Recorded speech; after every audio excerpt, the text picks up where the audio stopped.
Hey, best friend. I am so excited because today I have a guest that you are just going to absolutely love. And I figure that I should start increasing our friend community because there are some really wonderful women out in the world that you need to know and that have things that can help you. So, with that said, I really want to introduce you to the lovely Dana Kantara. She has practiced medicine for 13 years and she even taught at Baylor at the Baylor College of Medicine for 7 years. She's a PA and she finally retired really to just focus on holistic health and entrepreneurship. And she has been married for 9 years and has three teenage kids. So she has got a busy house.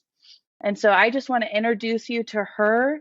And today we're going to talk about advocating for ourselves as women and being able to take ownership of your body and not let your medical professional be the one that's owning your body. So, Dana, can you just start talking about that? Yes. And first of all, thank you for having me and hello to your audience. This is very exciting.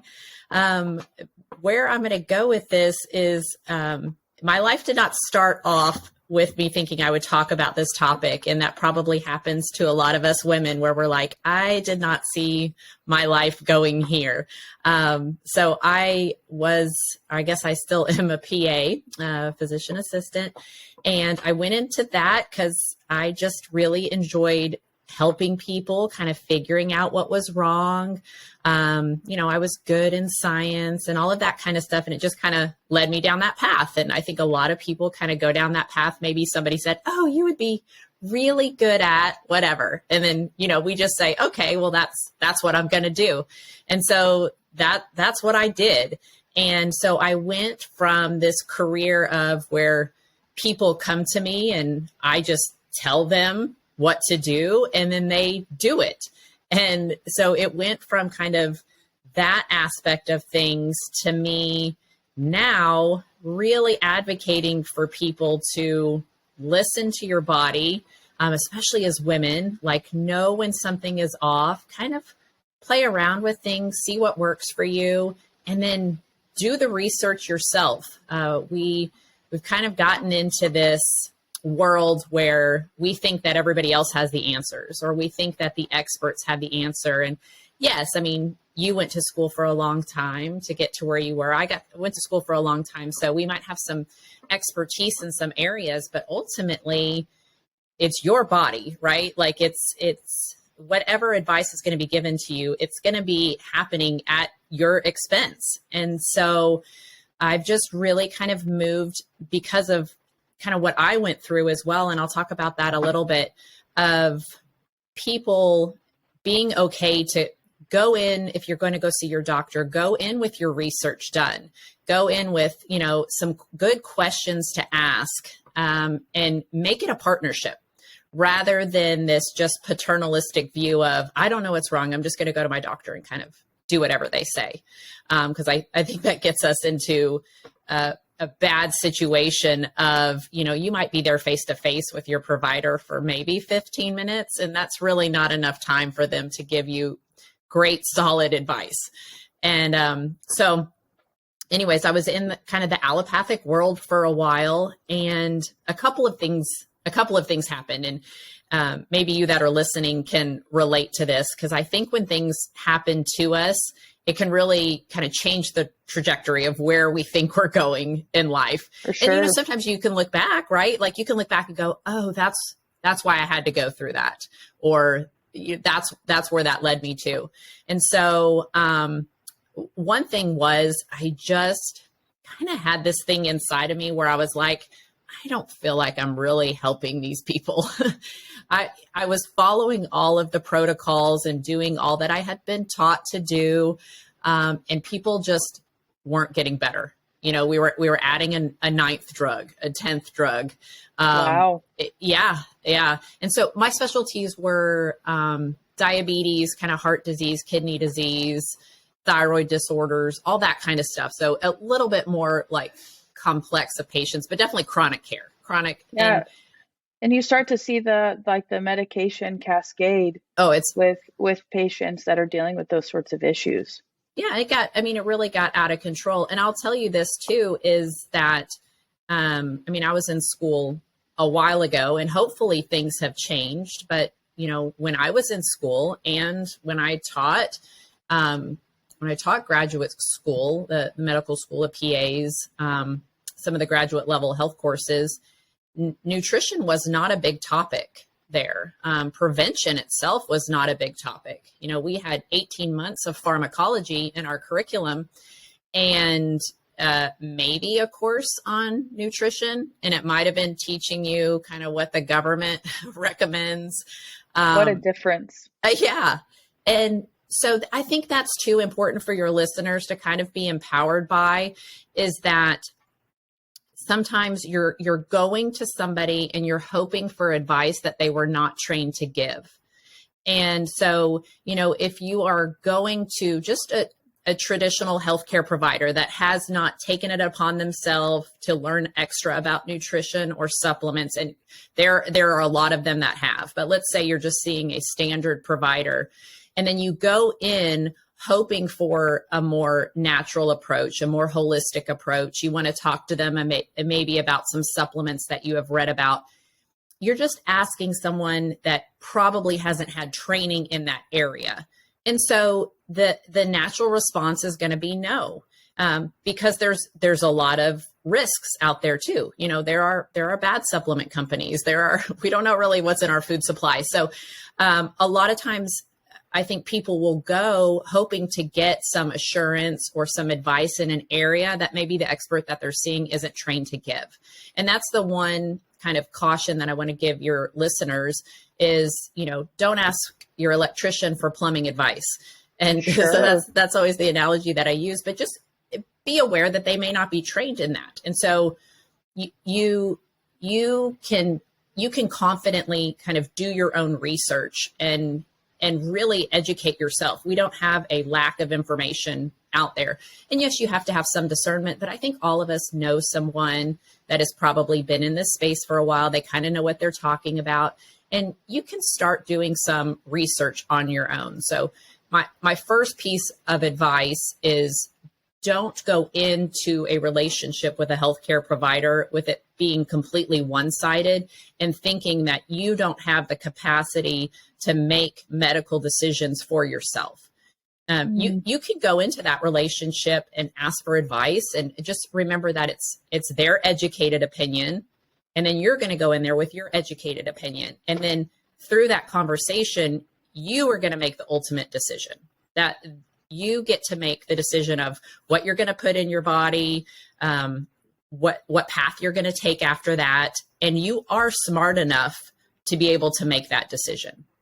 Just because somebody has a bunch of degrees, it doesn't make them above your decision-making ability. Dana, as you're talking about this, I'm thinking about how often, I know I've experienced it in my own life, but women will go in and talk to their provider, and the provider can dismiss them and say, oh, nothing's wrong, or everything looks normal.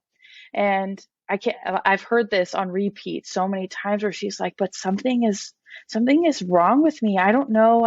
I'm tired, or my body's just not functioning how it's supposed to. And they're like, it's just age. Again, your levels are normal, or whatever it is. And so even the need, I think, for women to so listen to their intuition or their gut. Yes, it's there for a reason. And keep in mind that, most blood work that you're going to get done by an average provider is a very basic panel of blood work. Whenever you see everything is in normal range, those ranges are based on the average American results. So we know Americans are not very healthy when compared to the rest of the world's population. I know we love to be like, America's the best, but in healthcare, we really aren't. And so when you look at lab results, if everything is normal, that just means you're a normal within American blood work ranges. So that's one thing to keep in mind too, is that ranges can be very big. Probably the most important thing with blood work is looking at trends. how does your blood work trend? What did your blood work look like when you were feeling great? Kind of what does it look like now? And then, like I said, when you get your blood work back, figure out what all those numbers mean. Like you have the access to probably just as many search engines as your healthcare provider does. So educate yourself in that area, and then definitely seek out, continue on that path. Like it doesn't have to stop with somebody saying, oh, this is all normal. Like keep that in mind too. It doesn't have to stop there. There are a lot of people that have gone through a lot of different paths and venues to find that place of healing. And like I said at the beginning, that may be your journey. Like you may be meant to continually educate yourself and go along this journey for a bigger purpose. But the purpose is not, oh, you're just going to feel bad forever because you're 42 or whatever. Like that doesn't even make sense. So keep in mind that your purpose may be in like figuring all of this out. And like when I was still in practice, this is kind of another thing that had happened that made me kind of realize maybe I'm not on the right path here. When I was in practice, I was diagnosed with 3 autoimmune diseases. And I knew if I was a patient of mine, what that path looked like. Okay, I would be referred to rheumatology and probably endocrinology. You're referred to all the ologies. And that would mean more drugs with different little places, rather than figuring out why is my body turning on itself. And that's all that happens with autoimmune diseases is your body has now gotten some wrong messages and it's now attacking self rather than helping self. So why is the body doing that? And that's a good question to ask any provider that you go to is, why is this happening? And if they say, just like you said, if they're like, well, it just happens with age, or sometimes this happens and we don't know why, that should not be a sufficient answer for you. And so that wasn't a good path for me. And I had just made the decision that I didn't want to go down that path. And so I just looked into some other realms. And what I found, and this was fascinating to me, is that there were a ton of medical studies out there showing different supplements and minerals and nutrition protocols that helped with what I had been diagnosed with. Now, I was in a career that was supposed to be based off of published studies. And here were all these published studies that I had never been taught in school, that I had never heard of. And they had just as much support and backing as these drugs that I was prescribing. And that was just kind of a wake up moment. I think we all have several kind of wake up moments where we're like, this isn't right. And that was one of many. So I just kind of went on this path of, okay, like I can figure this out. And sometimes it's a little bit trial and error. And if you can find a provider that, you know, is educated in this space, you might speed up the process a little bit more. But keep in mind that even though I was trained in this area, and I had several degrees behind my name, it was still kind of starting from scratch in this realm. So again, don't think that just somebody, because they have degrees behind their name or some type of authority, that they get to dictate like how the rest of your life is going to look. You ultimately are the boss of your body. And I would just encourage you, if something doesn't feel like that's the path you want to go down, look for a different path. And I think that can be overwhelming too. And I think that's probably, you know, sometimes where we go is like, where do I even start? And how do I know what this person is going to do is going to work? And how do I know what this person is going to do is going to work? And here's the thing, even in allopathic medicine, you're not guaranteed that what they're giving you is going to work. Like we're very, very unique individuals in what we're exposed to and what different like chemical pathways are going on in our brains from things that happened in childhood to now. Like it's very complex, and sometimes it is a little bit of trial and error, but it's worth the time of trial and error to get to a place of healing. And I just don't think you're going to get that if you don't take an active role in your own healing process. So Dana, what you're saying is so important. I've, you know, for our listeners that may get discouraged going, okay, well, I've tried, 2 or 4 or 10. What what advice would you give them to keep trying or where to go? I will say, if you honestly look back at the 2 or 4 or 10 trials that went through it, you did learn something. Something was learned through that process, or you met someone that has now, become important in your life, or that you're still in communication with. Like, there is purpose in the pathway of it all. And that's one of the biggest things, is don't be defeated because you have not been cured of everything. It may just be part of the process. And the worst thing you can do is just kind of be like, well, this is the way it's always going to be. Because that's easy to say that, but it's not really easy because you don't feel good. And so you don't want to get to that point. But along the process, there's going to be little things that maybe through the process of a quote unquote wrong solution for you, it led you to another path to where, oh, now I'm supposed to be on this path. And you wouldn't have found it without that thing that didn't work or whatever. And so when you hear of all great success stories, and I'm not just talking about health healing success stories, but you think about business success stories, or maybe somebody that you admire and you've just heard their story, there's a lot of trial that usually goes through it, but it's through those that they found whatever was supposed to be the path that they're on, or the solution to their problem, or whatever. And so sometimes being in the middle of your own story is not a fun place to be. But just No. know that it does make a great story when you get to the end of it, and so just try to, I think if you're feeling discouraged, try to look back and go, okay, well, I did learn this one thing from that, or that did lead me to this, and that there is purpose in all of that. No good story ends with the constant fight and struggle to heal and then just ends with nothing, no resolution. Like, it's coming, and maybe you're meant to meet someone along the way or learn something else along the way. And I think that just kind of like keeps you going, and we're all going through it. I think that's the other important thing to keep in mind, is that no matter how great someone looks or sounds or what they're teaching you, we're still all kind of going through something. We're trying to figure something out along the way. And so it's just part of continually healing. Well, Dana, too, what I hear you talking about that's so important is mindset of saying, okay, that didn't give me the exact answer that I was looking for, but I'm going to find it. I learned something. Okay, that wasn't the full picture, but I'm going to find it. Wasn't the full picture, but I'm going to find it. And I think when we approach anything in our life, whatever it is, with that sort of mindset, it helps keep us going. We're looking for something. And in my experience, a lot of people that have just stayed with it have found the answers.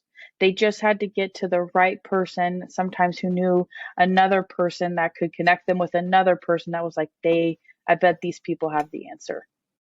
Oh, exactly.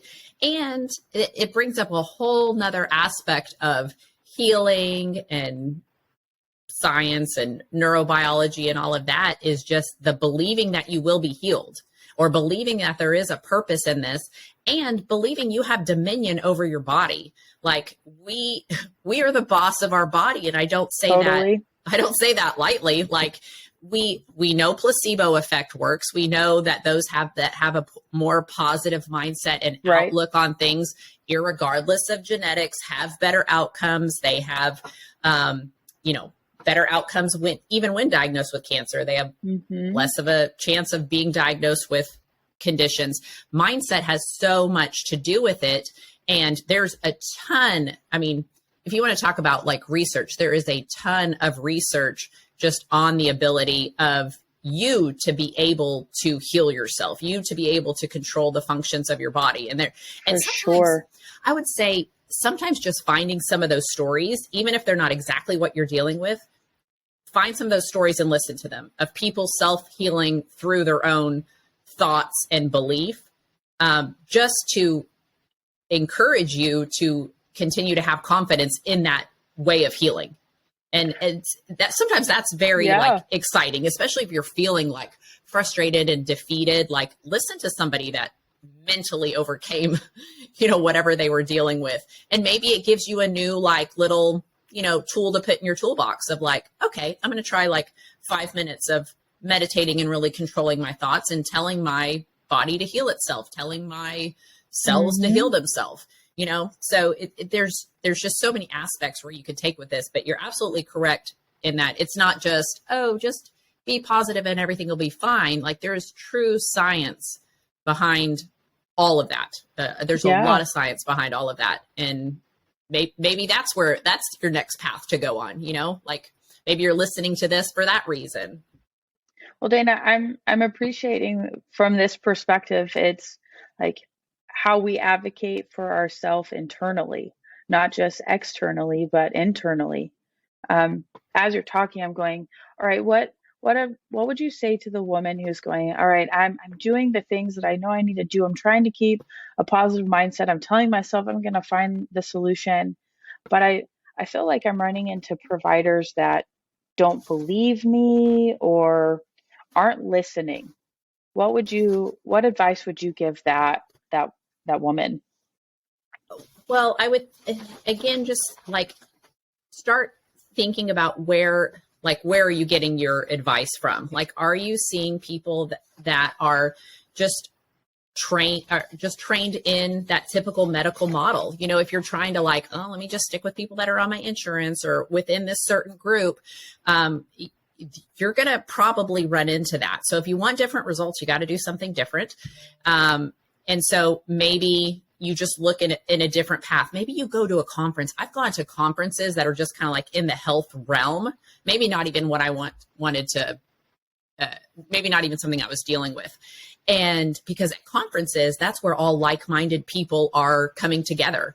And you may hear someone talking about something else that, kind of gets you down the road that you're supposed to go to. So that's another great place, is just even on like these webinars and things like that, start putting yourself in some different circles. And then I will also say this is, I would assume a good amount of your audience is believers. I'm a believer. And one of the things that this verse has really been on my heart. And I think sometimes we try to power through it all, especially as women. We're like, oh, I got this. I'm going to overcome this. I'm going to do this all on my own. And I'm not going to ask for help. And I'm going to do all of this. But this verse has just kind of come up a lot. And it's reminded me that I'm not alone on this path. And there is a power that has more wisdom than I do. And it's James 1, verses 5-8. And it says, if any of you lacks wisdom, so maybe that's where you're at. I don't know what else to do, right? If any of you lacks wisdom, you should ask God, who gives to all liberally and without finding fault, and it will be given to you. And so that is like a powerful message that you can ask. Wisdom will be given to you. It will be given to you without reproach, without finding fault. Nobody's going to be like, God's not going to be like, oh, you silly girl, you should know that, right? And it will be given to you. And so like, I think it's awesome to be like a strong and powerful woman and like, we're going to figure all this out, but we don't always have to. We're not always, it's not always up to us. But the verse goes on, and this is exactly what you were talking about with belief. It says, when you ask, you must believe and not doubt, because the one who doubts is like a wave of the sea blown and tossed by the wind. And so don't go in with that mindset, even if you're going to go see another provider and go, oh, it's going to be the same old thing. Nothing's going to happen. I'm always going to be stuck in. Yeah. You're basically telling yourself like, whatever excuse you make, you get to keep, Yes. That's how it is. And sometimes that sounds harsh, like, oh, you don't know what I've been through. But it almost doesn't matter, because truth is truth. And what you believe is whatever you tell yourself, your body's going to buy. And so I think it's okay to be like down and frustrated, but also know that you're listening to this for a reason. And there's something in here that, is supposed to give you hope to continue on with it. So it's okay to be, a little bit frustrated from time to time, because emotions will put you into action, right? Like if you were just complacent and weren't frustrated, you're probably not going to make any change. But then kind of do something different. And so for that person that's like, oh, I've seen, I'm there with you. Like I would love to be able to just go find someone who's like a magical guru and has all the answers. I mean, I think we have that in Christ, but if we're looking for like a provider to just give us that, but sometimes you just get a little bit from one and a little bit from another, but just knowing that you can advocate for yourself. And honestly, if you see someone who's not in partnership with you, then it's not the provider for you. No, it's find as simple someone as that. else. Don't try to convince them. Like, don't go in and be like, well, let me convince you of why I'm sick. Let me convince you of why I want to try this modality. Like, that's not the provider for you. Yeah, there's what you're saying too is there's so much power in the provider that'll just at least first listen, not just dismiss you, but really listen. And then if they don't know the answer, they'll point you, or they're willing to hear you out and say, all right, let's figure it out together.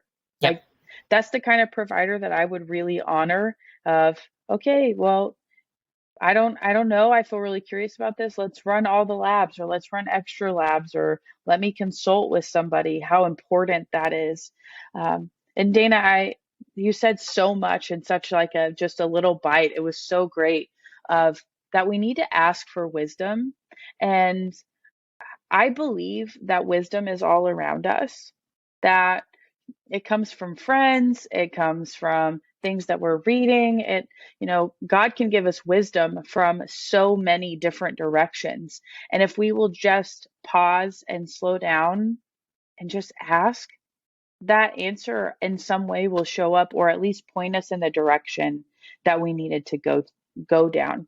And I want to come back to I'm just linking all of these things together. It's just so beautiful. You mentioned something about, the provider, not just the providers that take your insurance. Can you talk more about that? Because I think there might be a misconception even in there for our listeners. Yeah, I mean, I've been in that world where, I was the one taking the insurance, and so I saw people that had to come see me or our clinic because they were on that, and now I'm an entrepreneur. I don't have your typical job with benefits. And so I pay cash for everything. So I've kind of seen both sides of it. But I will tell you this, when you're a provider that accepts insurance, it doesn't mean that you don't have the ability to do whatever you want. And so if you're seeing someone that accepts insurance, they're accepting that under a contractual agreement to practice medicine a certain way.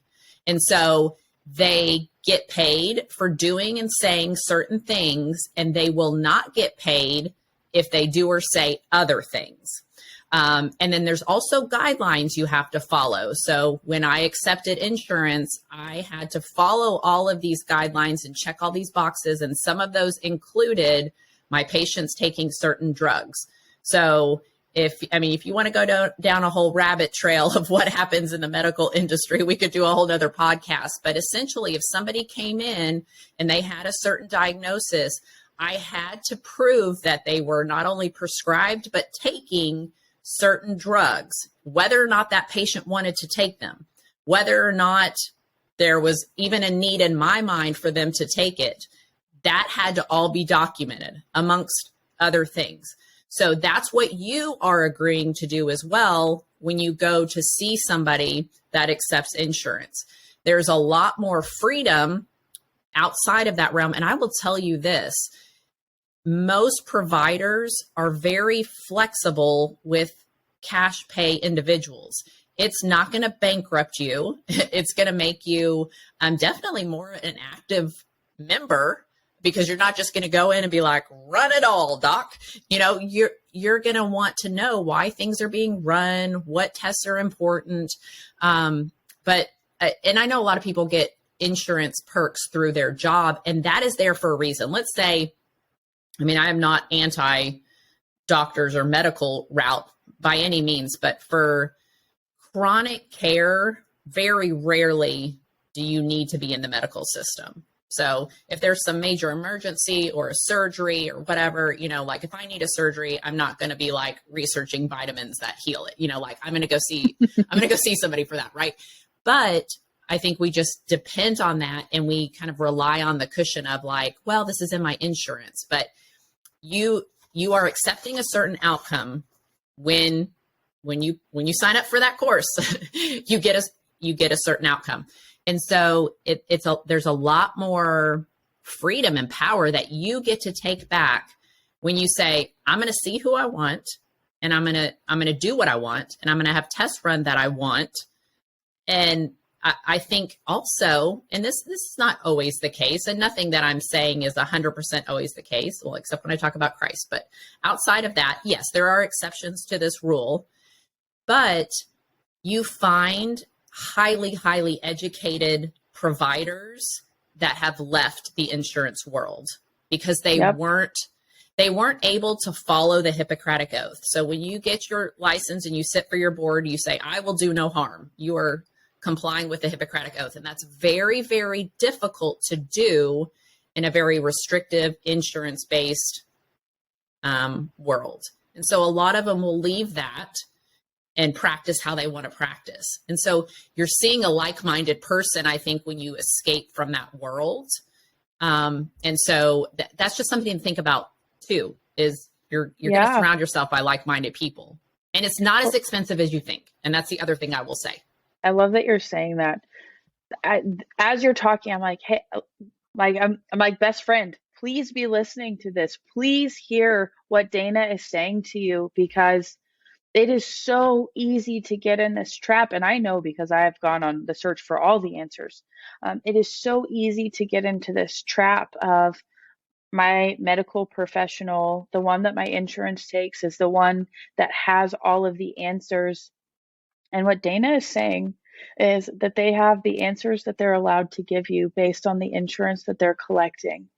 Correct. And I know that some of you, that might feel like a punch in the gut, honestly, because it's like, wait, what do you mean they have the answers that they're allowed to give me? And I think that can initially feel scary. And like, fine, let it feel scary for a moment, and then let's go, all right, but then what's next?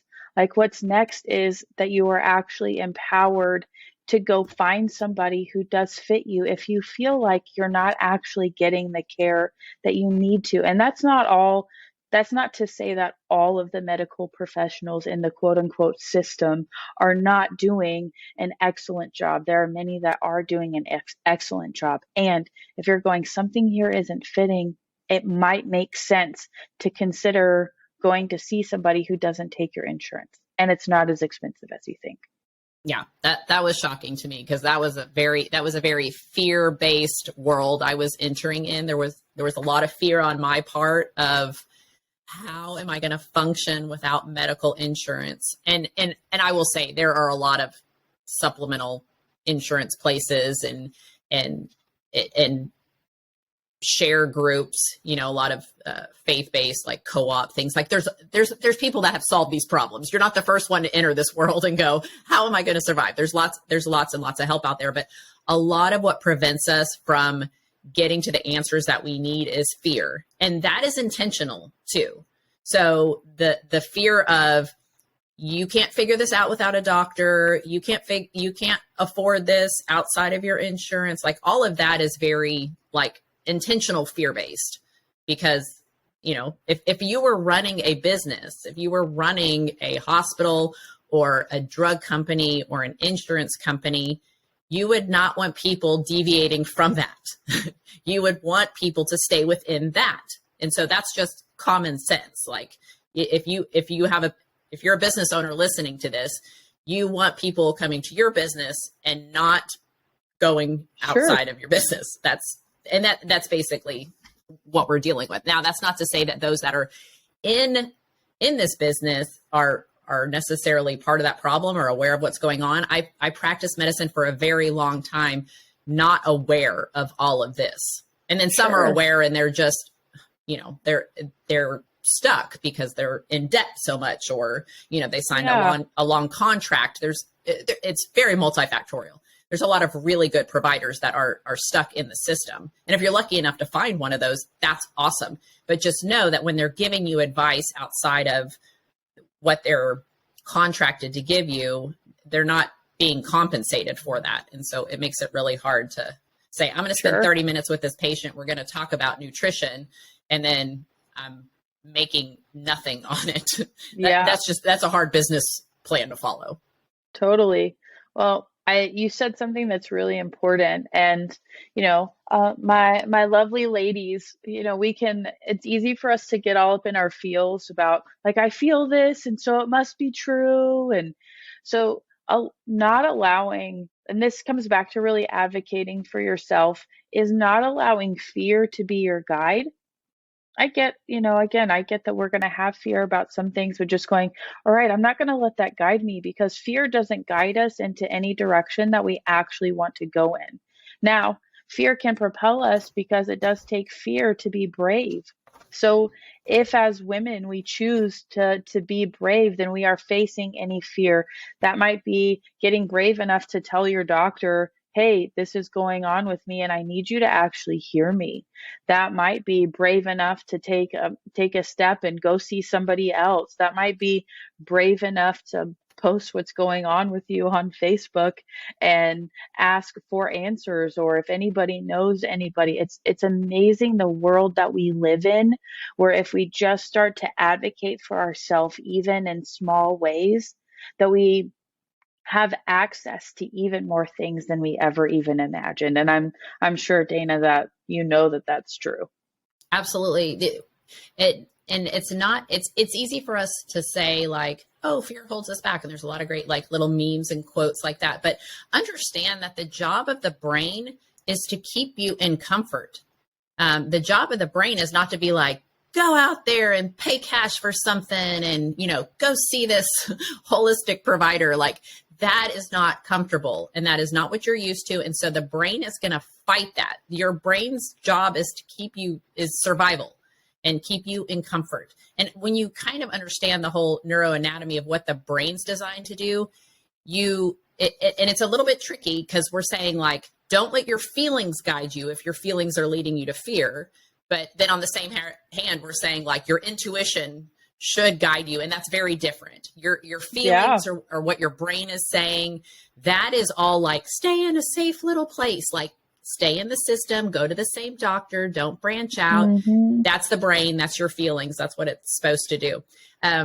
One thing that I always think about, have you seen, like, here in Houston, I live on the water. So if you go out to any restaurant on the water, or if you've been to, like, a lake house or whatever, you've seen those, like, fake wooden owls that they kind of put up everywhere.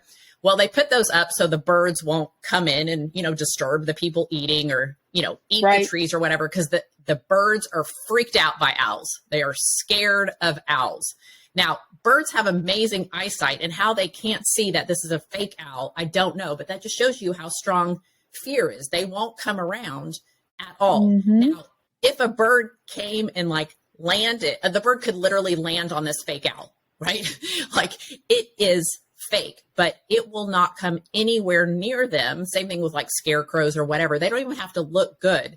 It's that fear of, that's something that's going to harm me. That's unfamiliar. That makes me uncomfortable. And so I think a lot of times we have to go, like, what are the fake owls in our own life? Like, what are those things that we're just like, I'm not going there, where you're like, everybody else can see that's a fake wooden owl. And so we have to be able to ask ourselves those questions: is what is preventing you from healing? What is that fake owl in your life? And so, maybe that takes some self-reflection, but we all have it. We're all not living to our potential for some reason. Yeah. Well, I love that example. That's such a great example. What are the fake owls in our life? And, I heard you talking about the mind, which I think is so important. 95% of our mind is actually, and I know you know these things, like 95% of our mind is unconscious. And it's that 5% of our conscious mind that's like, ooh, stay safe, stay safe, stay safe. And so to recognize that, and when she was talking about intuition, that is stored in our unconscious mind. And our unconscious mind, which is amazing, and we can store baggage in our unconscious mind. But what our unconscious mind wants us to do is heal. And so like it's wild to think that that's in us, that our unconscious mind does really want us to heal, but we have these conscious blocks of like, no, that's not safe, that's scary, something bad will happen to me. And when we can get out, when we can even clear out our own baggage about that sort of stuff, we can begin to heal in new ways. And a lot of that, again, and I'm just coming back to like the core of Dana's message, which is just advocate for yourself. Advocate for your voice to be heard, not only with those providers that we work with, but also with ourselves of, hey, I matter. Like so many women, which is like amazing, are so nurturing and kind and put everybody's health and well-being above themselves. And then it comes down to, oh man, like I actually need to care for me too. And so advocating even for the self of not waiting so long to care for ourselves as women. Yeah, that's another form of just like self-preservation, is I'm going to focus on everybody else and not face my own demons, because sometimes doing that is so painful. It's called like cognitive dissonance, where you just like, it's such a painful experience in your brain to deviate from what what you've been told is true. And that's another thing too, like when you're giving these diagnoses and these prognoses, it's your job whether or not to accept that or deny it. And so when my blood work came back showing of what should have been confirmed as diagnosis, I was like, I'm not accepting that. I don't accept that. And maybe that's the change that, if you're listening to this, you need to make. Somebody has said, this is your diagnosis. This is who you are. And maybe you need to say, I'm not accepting that. That is not who I am. That may be what my blood work shows right now, but that's not me, and I'm not going to accept that. Like, there's power in that. Like, nope. That's informative and not my identity. All right, that thanks for that information. Not who I am. Yes. And I people become, and I know you've seen this in your field, of people become their diagnosis. They identify so much with their diagnosis. And honestly, what happens is when we begin, even if it's like, I'm in the mental health field. So when it's like, I'm anxious, I'm depressed, that we begin to really identify with that, what happens in our mind is we delete, we distort, and we generalize. So we delete information that would say, I'm not my diagnosis. We distort information to make it fit that. And then we generalize it to say that it's in every other area of our life. So then this diagnosis is like rampant in the way that it is not only impacting our life, but the lives of those that we're in contact with, our family, our loved ones. I'm my diagnosis. And when we begin to identify, then we remove the room and the opportunity for us to move outside of that, to be healed, to be whole, because I have now identified with my diagnosis. Whatever excuse you fight for, you get to keep. I love that. You will find evidence that it's true if you look for it. And sometimes that's a diagnosis. Sometimes that's a prognosis. Sometimes that's whatever you've told yourself. You will find a lot of good evidence around it. And so, yeah, people will tell themselves like, I have depression, I have anxiety, and I'm only saying this because it's true, and truth is narrow, and truth sounds, sometimes judgmental and exclusive, but you only heal when you change the truth that you've been telling yourself. And so if you've been telling yourself you are a certain way, you're going to find evidence all around it. If you've been telling yourself, I am this way because of my childhood, you're going to find evidence of that. And sometimes the evidence is in other people. But if that's not helping you heal, you need to find different evidence. You need to change the words that you say to yourself. I love that. Find different evidence. Yeah. Oh, man. Again, that comes back to, again, I'm just linking it back. Again, that comes back to advocating for me. If I'm going to advocate for me, then I actually have to look for other evidence. All right, yes. You've told me that you've told me that I'm depressed, or you told me that I have kidney disease, or whatever it is. What are some evidence? What's the evidence that I don't have that? Or what's the evidence that I could heal? Or what's the evidence that I could have a different trajectory? Because we actually have to be able to open our mind to see something different. Yes. Think about like who in your life you treat the best. Like your husband, your kids, your best friend, and then like treat yourself that way. Like say nice things to yourself. It's So very healing. powerful. Yeah. Well, Dana just dropped us 1.5 million nuggets to really advocate for ourselves, to heal, to not focus on fear, how to even look outside of the sphere that maybe we have been looking at our um, practitioner or even our own health, and to seek wisdom. And wisdom comes in so many forms, and really asking God to give us wisdom, and that will allow us to even see other places that that can come from.